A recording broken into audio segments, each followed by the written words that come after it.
If you've ever seen The Matrix or played a game like The Sims, you're familiar with the idea of simulated realities. Humanity as a species has always been interested in the idea that maybe everything is not as it seems. Perhaps reality is an illusion. Or, in more recent years, perhaps we're living in some super advanced computer simulation. But if what we can see and experience is all we know, how could we possibly determine whether or not our reality is real? Could we actually be living in a simulation? And if so, what does that mean for humanity? If we look back to 1972 and the release of Pong, then compare it to something like Battlefield 1 today, we can see just how far computing technology has come in the past 45 years. The amazing thing about computing power is that it doesn't grow in a linear fashion. It grows exponentially, doubling roughly every 2 years. This trend is called Moore's Law. Moore's Law has caused many to speculate just how advanced computers can get. As we get closer and closer to photorealistic video games and virtual reality, the ability to make more immersive simulations will come with it. The rapid growth of computing power and efficiency has sparked the question, what if there are advanced civilizations with computers powerful enough to simulate the entire universe, all the way down to the molecular level? Sufficiently advanced computers could program their sims to feel like they're conscious, generate false memories, emotions, and sensory data. In short, the sims would be aware of their own existence, but completely oblivious to the fact that their reality isn't real at all. The idea of digital realities is the basis for what's called the simulation argument. The simulation argument, brainchild of philosopher Nick Bostrom, suggests that in the future, post-human, technologically mature civilizations will have enormous computing power, and would have the ability to run what he calls ancestor simulations, meaning high-fidelity simulations of human life that would be indistinguishable from reality to the simulated ancestors. The argument proposes that one of 3 possibilities must be true. Option 1. Civilizations that have potential to become capable of running ancestor simulations go extinct before they reach that point. Option 2. Civilizations that have reached technological maturity and could run ancestor simulations have no desire to do so. Or option 3. Almost all existing civilizations with human-level experience are living in a simulation. Okay, that all sounds a bit strange. Let's start from the beginning. Option 1 suggests that running ancestor simulations could be possible, but some calamitous event prevents any civilization from reaching that point. This event could be an asteroid impact, nuclear fallout, or more likely, since we're talking about the far future, disaster caused by some new technology, such as self-replicating nanobots. Now, if so much as one civilization reaches technological maturity, we can rule out option 1 as a possibility, leaving only options 2 and 3. So, say the technology to run these simulations is widely available to advanced civilizations. Option 2 suggests that these civilizations might choose not to run them. The most likely explanation for such a choice is for ethical reasons. If they can simulate emotions and sensations, then that means their sims could experience pain and suffering. If, however, even one civilization chooses to run a simulation, then we can rule out option 2 as a possibility.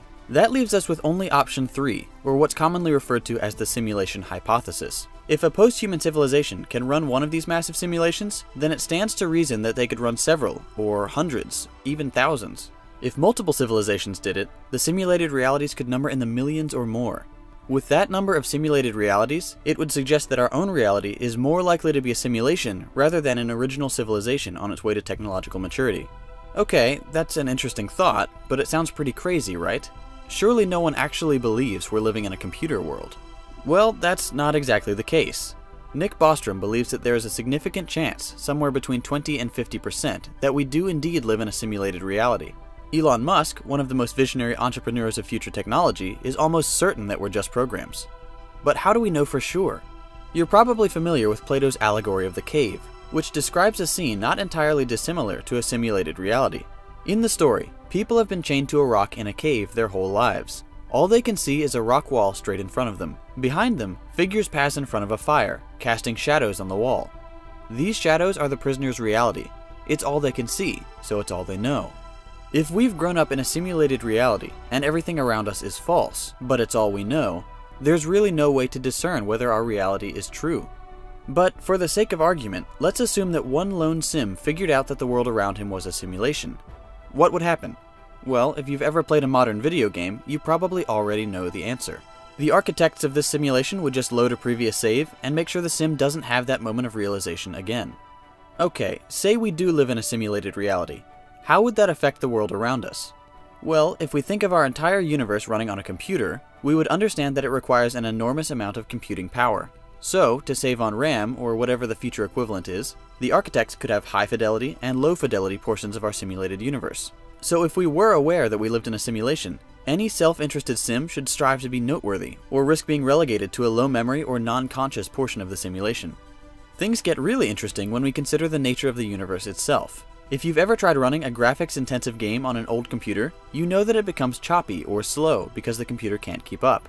Now, think about a black hole, an object with incalculable mass and gravity, spinning at tremendous speed. And what happens in the vicinity of such massive objects? Time slows down.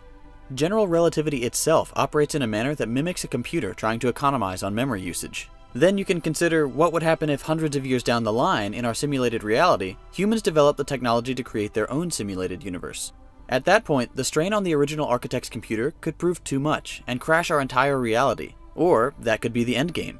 The architects could just be letting our simulation play out to see how their ancestors developed the necessary technology to run such advanced simulations. As our own technology becomes more and more sophisticated, we march toward an inevitable moment of life or death. When we finish the machine capable of running an ancestor simulation, we're one flick of a switch from narrowing down the 3 options of the simulation argument to 2. When we launch the simulation, the world could keep spinning, or game over. In the end, the simulation argument depends upon the computational theory of the mind, which proposes that consciousness is simply natural information processing. If it is, then the human brain can be simulated by a computer or artificial intelligence.